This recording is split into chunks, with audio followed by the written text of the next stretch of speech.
తెలంగాణ రాష్ట్రంలో రైతుల కుటుంబాలకు ఆసరాగా ఉండాలనే లక్ష్యంతో సీఎం కేసీఆర్ హయాంలో ప్రవేశపెట్టిన రైతు బీమా పథకాన్ని రెన్యువల్ చేయకుండా కాంగ్రెస్ ప్రభుత్వం రైతుల కుటుంబాలతో చెలగాటమాడుతుందని రైతు బంధు సమితి నల్గొండ జిల్లా మాజీ అధ్యక్షులు బీఆర్ఎస్ పార్టీ రాష్ట్ర నాయకులు చింతరెడ్డి శ్రీనివాసరెడ్డి ఆరోపించారు. మిర్యాలగూడ పట్టణంలో ఏర్పాటు చేసిన విలేకరుల సమావేశంలో శ్రీనివాసరెడ్డి మాట్లాడారు. ప్రభుత్వం రైతు బీమా రెన్యువల్ చెల్లించకపోవడంతో ప్రస్తుతం చనిపోయిన రైతుల కుటుంబాలకు బీమా వర్తించడం లేదన్నారు. రెన్యువల్ చేయకపోవడంతో బీమా వర్తించిన రైతులకు 5 లక్షల రూపాయల ఎక్స్గ్రేషియా అందించాలని, తక్షణమే ప్రభుత్వం స్పందించి చనిపోతున్న రైతుల కుటుంబాలను ఆదుకోవాలని డిమాండ్ చేశారు. అంతేకాక కేంద్ర ప్రభుత్వం అమలుకు పూనుకుంటున్న ఫెర్టిలైజర్ యాప్ను రద్దు చేయాలని కోరారు. ఇప్పటికే రాష్ట్ర ప్రభుత్వం అమలు చేస్తున్న యూరియా యాప్తో రైతులు అనేక అవస్థలు పడుతున్నారని ఆవేదన వ్యక్తం చేశారు. అలాగే నాగార్జున సాగర్ ఆయకట్టులోని మొదటి జోన్ వరకు వానాకాలం పంటల సాగు కోసం సాగునీటిని విడుదల చేసి రైతులను ఆదుకోవాలని కోరారు. ప్రతిష్టాత్మకమైనటువంటి రైతు బీమా పథకాన్ని మరి మొన్న ఆగస్టు 13, 14 వరకే రైతు బీమా రెన్యువల్ ఉండే. మరి రెన్యువల్ చేయకపోవటం వల్ల మరి రాష్ట్రంలో అనేక మంది రైతులు మరి నిన్న చనిపోయిన రైతులందరూ కూడా పేద రైతులు చాలామంది ఉన్నారు. వాళ్ళకు రైతు బీమా రావట్లేదు. మరి 5 లక్షల రూపాయలు మరి ప్రతి రైతు మీద పట్టదారు పాస్బుక్ ఉన్నటువంటి రైతులు ఏదైతుందో దాదాపు తెలంగాణ రాష్ట్రంలో 70 లక్షల మంది రైతులు ఉన్నారు. మరి 70 లక్షల మంది పైచులకు రైతులు వాళ్ళకు పాస్బుక్స్ ఉండి వాళ్ళ పేరు మీద భూమి ఎంతో అంత ఉన్న భూమి రైతులకు ఎంత నుండి ఒక కుంటున్నా 10 గుంటలున్నా ఎకరం ఉన్న చిన్న రైతులందరికీ కూడా మరి 59 సంవత్సరాల లోపు ఏ కారణం చేత చనిపోయినా మరి గతంలో ప్రభుత్వం కంటిన్యూగా రైతు బీమాను కంటిన్యూ చేయటం వలన మరి ఈ రాష్ట్రంలో సుమారు 2,800 కోట్ల నుంచి 2,700 కోట్లు ప్రతి సంవత్సరం రైతు బీమా ఇన్సూరెన్స్ ప్రతి రైతు కూడా కట్టడం జరిగింది గత ప్రభుత్వాలు. మరి ఇప్పుడున్నటువంటి రేవంత్ రెడ్డి గారి ప్రభుత్వం వేరే బీమా ప్రతి రాష్ట్రంలో ప్రజలందరికీ బీమా పెడతా అని చెప్పి మరి ఈరోజు నిన్న ఆగస్టు 14 రెన్యువల్ చేయకుండా మరి రైతు బీమా పథకాన్ని నిర్ణయం చేసిండు. రైతు బీమా పథకం అనేది రైతుకి ఎంతో ముఖ్యమైనది. మరి పేద రైతులు ఎంతోమంది మరి అకాల మరణాలు చెందుతున్నారు. ఏదో కారణం చేత మరణం చెందితే వాళ్ళ కుటుంబానికి పెద్ద ఆసరా అవుతుంది 5 లక్షల రూపాయలు అనేది. మరి దాన్ని వెంటనే రెన్యువల్ చేయాలని చెప్పి మేము డిమాండ్ చేస్తున్నాం. ఉదాహరణకు మరి మా మిర్యాలగూడ ప్రాంతంలో కూడా నిన్న మొన్న చాలామంది చనిపోయిన రైతులు. మరి తక్కెలపాడులో మరి ఒక రైతు 10 గుంటలు ఉన్నటువంటి రైతు చనిపోతే అతని కుటుంబం అంతా కూడా రైతు బీమా రాలేదని బాధపడుతుంది. నిన్ననే చనిపోవడం జరిగింది. అదేవిధంగా 19వ తారీఖు నాడు చందు నాయక్ అనే రైతు మరి 45 సంవత్సరాల రైతు, ఎకరం పొలమే ఉంది అతనికి. మరి అతను చనిపోవటం వల్ల మరి అతని కుటుంబానికి రావాల్సినటువంటి రైతు బీమా రాలేదు.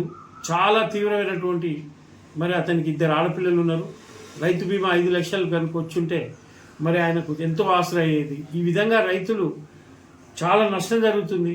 వెంటనే రైతు బీమాను గౌరవ రాష్ట్ర ముఖ్యమంత్రి రేవంత్ రెడ్డి గారిని అడుగుతున్నాం. మీరు రైతు వ్యతిరేక విధానాలను విననారండి. వెంటనే రైతు బీమా ప్రతి రైతుకు కూడా మీరు బీమాను రెన్యువల్ చేసి రైతాంగాన్ని కాపాడాలని చెప్పి మేము డిమాండ్ చేస్తున్నాం. ఒకవేళ మీరు కనుక రైతు బీమా రెన్యువల్ చేయకుంటే ఈ లోపల చనిపోయిన కుటుంబాలు, చిన్న కుటుంబాలు, పేద కుటుంబాలు, రైతు కుటుంబాలు చనిపోతున్నాయి.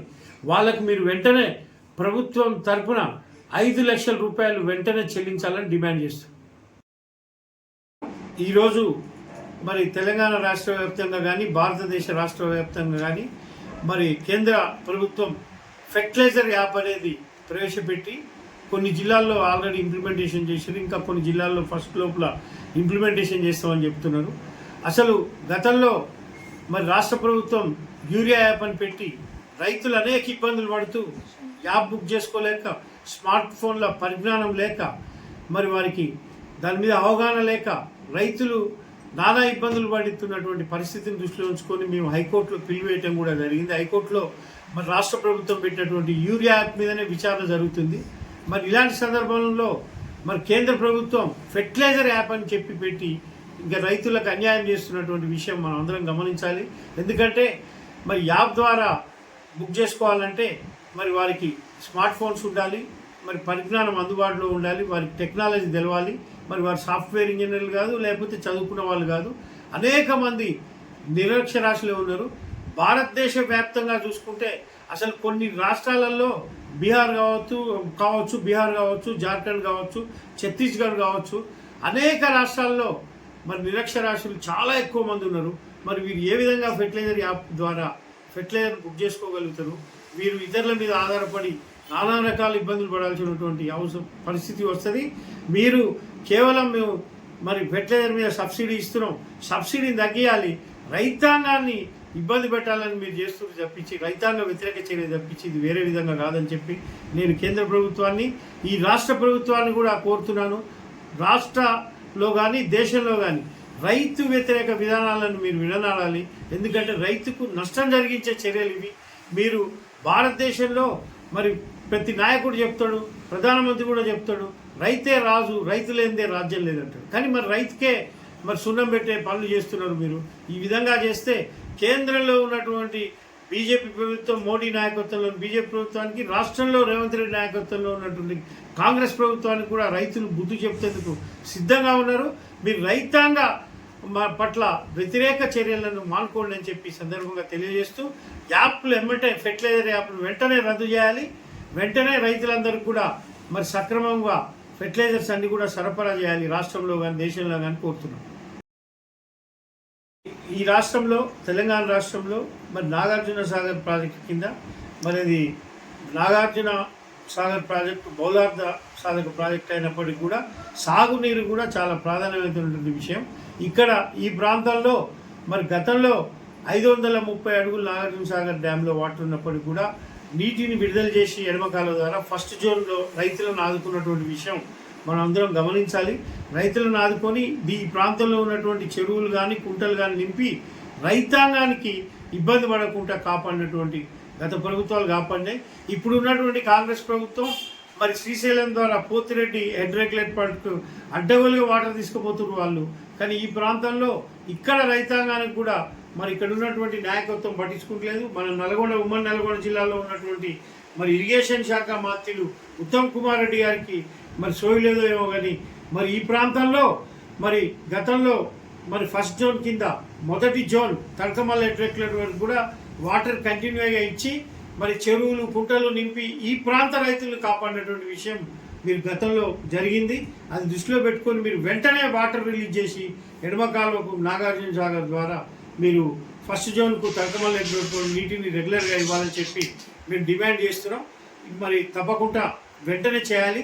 అదేవిధంగా మరి గతంలో మరి గౌరవ మాజీ రాష్ట్ర ముఖ్యమంత్రి కేసీఆర్ గారి ఆధ్వర్యంలో 24 hours కరెంటు నిరంతరం ఉండేది. కానీ ఇప్పుడు ఉన్నటువంటి ప్రభుత్వం చూస్తే బోర్ల కింద ఎంతో కష్టపడి రైతులు నాట్లు పెట్టుకున్నారు. బోర్లు కింద పండే పంటలు కూడా పండే పరిస్థితి లేదు. ఎందుకంటే నువ్వు కరెంట్ ఇస్తలేవు. కరెంటు 24 గంటలు కరెంటు పోయింది, 18 గంటలు కరెంటు పోయింది, 12 గంటలు కరెంటు పోయింది. కరెంట్ ఎప్పుడు పోతుందో ఎప్పుడు వస్తుందో ఏ రైతుకు తెలుస్తలేదు, ఏ గ్రామీణ ప్రాంతాల్లో కూడా తెలుస్తలేదు. కరెంటు అప్రటిక్కిత కోత, ఎప్పుడు పడితే అప్పుడు కరెంటు పోతుంది. కరెంటు క్రమబద్ధీకరణ లేదు, సిస్టమ్ లేదు, మీ యొక్క ప్రభుత్వం యొక్క ఆజమాయిషి లేదని చెప్పి నేను ఈ సందర్భంగా మీ ప్రభుత్వాన్ని ప్రశ్నిస్తున్నాను.